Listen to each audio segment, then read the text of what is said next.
Hi, BrenTech here, where tech is made simple.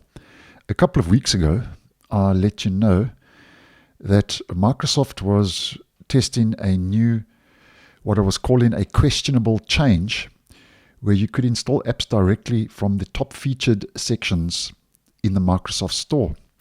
Now, just to let you know that with the most recent update to the Microsoft Store today, on the 30th of July in my region, that change has now rolled out to the stable version. So if we head over to what's new, Microsoft has said, we are rolling out the ability to directly install apps and games from the top featured sections of the store's home pages, helping you download your favorite products in fewer steps.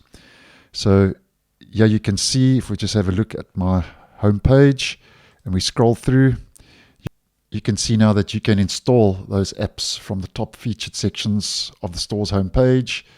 And if we head to the gaming section, the same applies. You can click on that and it lets you download and install that according to Microsoft with fewer steps.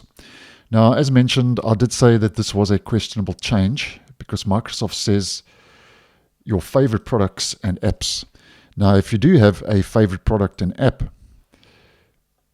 you can just head to your library and download and install your favorite apps from your library, or just use the store's search feature at the top of the Microsoft Store. So that's why I'm saying this is a questionable change. I can see the reasoning behind it, but the practicality kind of makes it a little bit obsolete. But nonetheless, that has now started rolling out. Being able to install apps directly from the top featured sections in the Microsoft Store is now in the stable version of the operating system, and I'm only seeing this on my Windows 11 device and not my Windows 10 device. So hard to say if it will make its way to Windows 10, but I personally don't see why it wouldn't. So thanks for watching, and I'll see you guys in the next one.